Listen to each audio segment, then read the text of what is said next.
At dahil ngayong buwan po ng Agosto ay ang Family Planning Month, importante na malaman po natin ang tamang pagpaplano kapag tayo po ay nagnanais na magkaroon po ng ating sariling pamilya. Sabi nga nila, lahat ng bagay ay may kaakibat na responsibilidad. Kaya makakasama po natin ngayong umaga si Deputy Executive Director Lolito R. Tacardon mula po sa Commission on Population Development para ipaalam po sa atin ang kanilang programa ngayong Family Planning Month. Good morning po, sir. Magandang umaga. Magandang umaga po sa inyo at sa inyong taga-subaybay. Okay, para po sa kaalaman ng ating mga kababayan, ano po ba yung pangunahing benepisyo para sa mga Pilipino kapag pinaplano po yung pagpapamilya?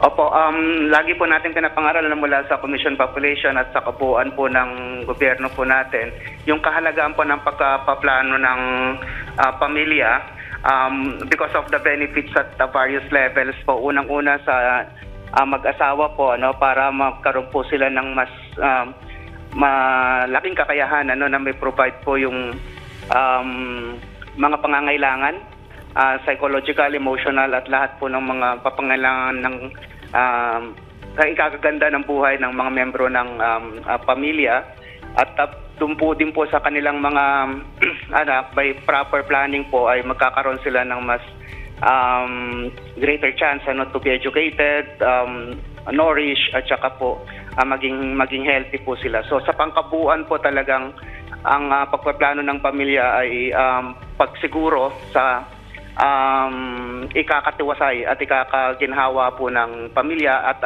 the community at large. Kapag ang pamilya po ay matatag at maginhawa ay ang kabuong pamayanan ay magiging maunlad po.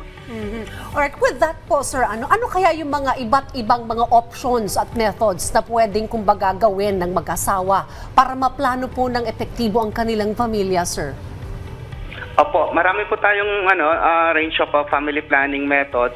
Simula po sa natural method, ito ay yung mga fertility-based awareness methods po natin na kailangan pong pag-usapan ng mag-asawa. Meron naman po tayong mga short-acting method na mga artificial such as condoms and pills na nagpipigil po ng panganak for short period.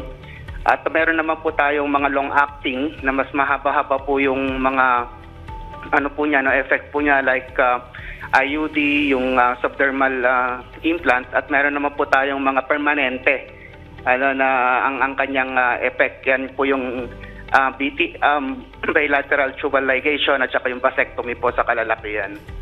Okay, sir. Ito pong mga uri ng klase ng mga ginagamit para sa family planning. Usually, ang hindi po nakakaalam sa mga ganitong bagay, yung mga kababayan po natin na nasa mga malalayong lugar, paano nyo po na ipapaabot yung mga impormasyon patungkol po sa family planning sa mga kababayan natin na nasa mga probinsya o nasa mga malalayong lugar? Opo, ang paghatid po ng family planning services ay actually responsibilidad po mainly by local government units. Pero ang national government pa katuwang po punso sa kanila para ipahatid po yung ating programa. Sa mga liblib na lugar na preference po natin ng ating programa actually, ang kadalasan ginagawa po natin ay mga family planning outreach missions, mga caravans na pupunta po sa mga lalo na sa mga indigenous people na hindi actually na-reach ng mga serbisyo. So sa kabuuan po ang paghahatid ng serbisyo po sa kanila ay hinahatid po sa actual na komunidad po sa kanila. Pero yung nga po limited lang din po yung minsan kakayahan ng mga local government units kaya kailangan po talaga ng pakikipagtulungan din sa mga civil society organizations. Alam po na pag nag-uusap ang mag-asawa, Audrey, laging ang tanong dyan, ilan kaya yung ideal number of children? Pagka po ba ganon, ano po yung tamang mindset po dito? Ano ba ang tamang bilang or recommended? May ganon ba, sir? Ano ba ang tamang pag-uusap ng mag-asawa patungkol sa numerong ito?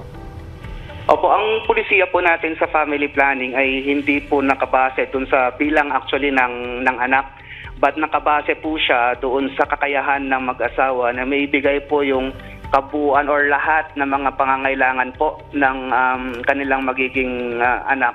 Ang pinakasimpleng po talaga natin, hangarin natin sa family planning ay mabigyan ng magandang buhay yung kanilang mga anak at hindi lamang po mabuhay yung Yung bata, ibig sabihin, dapat edukado, dapat malusog, at magiging kapakinabangan sa kanilang paglaki. So, in terms of the number, we're more of into the capacity of the couples na mabuo at mabigyan ng magandang buhay po yung lahat ng membro ng pamilya. Well, sir, ayon po sa datos, tumaas po yung bilang ng mga teenage pregnancy sa bansa. Ano po ba yung mga programang isinusulong ng CPD para matugunan po itong pagtaas ng kaso ng teenage pregnancy sa bansa? At mayroon po bang tulong or programa din po ba tayo para sa mga teenage moms? Opo. Yeah, oo. Yung etong problema po natin ay lalong sa adolescent pregnancy is actually lalong lumalala, no, kasi nakitaan natin na mas bumabata po yung mga na napupuntes. Kaya naman pinatingkad po natin yung ang interagency cooperation po ng pag-implement po ng Executive Order number 141, yung mandato noong 2021 na magkaisa lahat ng mga gobyerno para i-address yung root causes of adolescent pregnancy. At meron po kaming lahat po ng ahensya, may 5 kaming tinitignan na area, yung pag-promote ng comprehensive sexuality education, pag-access po ng mga reproductive health services, pagpatingkad po doon sa mga mekanismo na pag-prevent ng mga sexual abuse at mga exploitation, pagpapaunlad sa kanilang socioeconomic condition, at panghuli po yung pag-promote po ng youth development at saka yung participation nila sa mga community development. So lahat po ng ahensya sa iba't ibang level, down to the local government units po, ay naglatag na po kami ng comprehensive plan of action para magkaroon ng convergence sa mga inisyatibo po ng mga tibang ahensya ng gobyerno. Okay, panghuli na lamang po, sir, ang tema po ng family planning for this month ngayong taon ay panalo ang pamilyang planado. Tara, usap tayo sa family planning. Ano po ba yung mga activities ng inyong pong ahensya patungkol po dito, sir?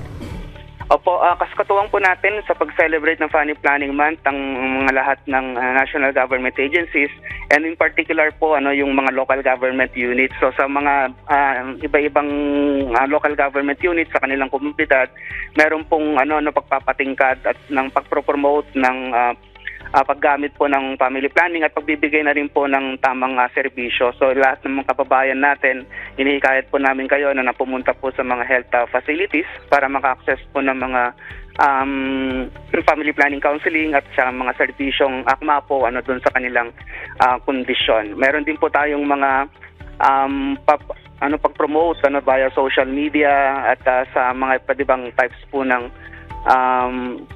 ng mga media sa radio katulad po nito, at nagpapasalamat po kami sa pagkakataon din na may promote po natin itong celebration na to. So hinikayat po natin lahat ng ating mga kababayan na sana'y patuloy na mag-exercise ng family planning, because you'll never go wrong with family planning. Panalong-panalo po tayo sa pagplano ng pamilya. Tama si Sir Dayan. Para sa ating mga kababayan, kung nais yung bumuo ng pamilya, dapat well-planned para siguradong maibibigay yung tamang edukasyon o pangangailangan ng inyong mga anak. Kung unplanned naman, katulad ng teenage pregnancy, ay may mga programa naman po ang CPD para po kayo ay magabayan. Well, salamat po sa mga impormasyon at payong inyong ibinigay sa amin, Deputy Executive Director Lolito R. Tacardon mula po sa Commission on Population and Development. Salamat po, sir. Maraming salamat, sir. Salamat din po sa pagkakataon.